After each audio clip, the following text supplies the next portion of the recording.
او یکیتی وقتی گو چه دبی براستیجی رزک یعنی صدقی دگری پشکتر که دهله پشا وی دشمنی هنا ایدینا ما کاربه کمکوجیا چه که هم بیشن تعذیب که مینا مثلا سرکانیه مینا عفرینه داغ کریا گود که وقتی گو یکیتی که بیرز گرتنه که به قراره که کردی هبه اشتر بیشم وکا مرجعی کشمره بیکرن سروی اساسی هنا پشگری کش بو قضیه کردی جویش در فجی بیکرن جواک بیک به وينرينا تجي جمع عالمي هذا وبنفس الوقت بشجريك جي جوا قطنا بيكرين كولو ام دوجن دفي منطقة أنا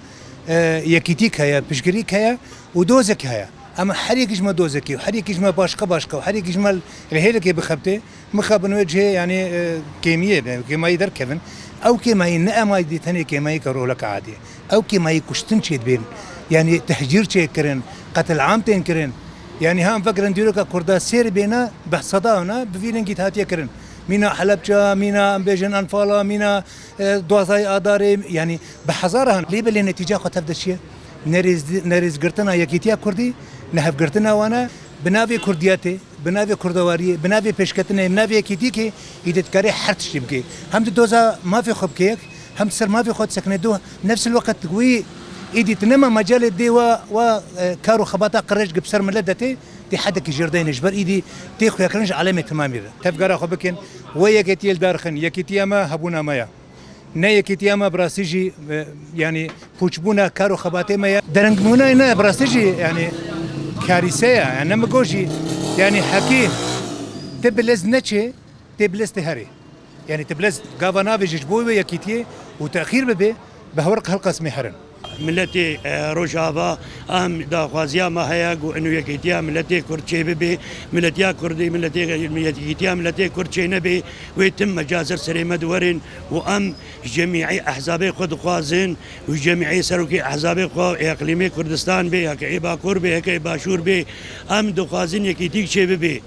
بري قوتي بابو كلا قوتي يقول نبني يكوني هر يك بيك ذا خوازيا ما قدسي خو ولو لحظه كدسي خو نصر ضميري خو يكيتيا ملتي كرشي بكن جبو امشي ببنا خدي مافك امشي ببنا خدي دولتك امشي ببنا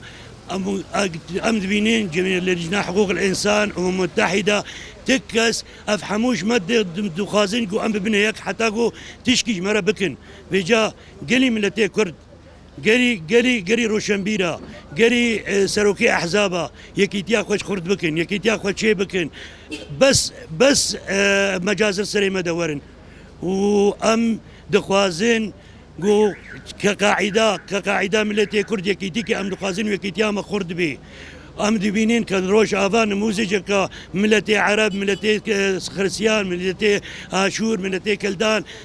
حمو ما يكيتيك شكريا تدبيني قواتا ما هيزك شكريا او قواتا ام دجي الرشيه ما شركر ما داعش كان تدبيني ام مواجهات دولتات تركيدكن دولت ثالث دولة عظمى العالمية دا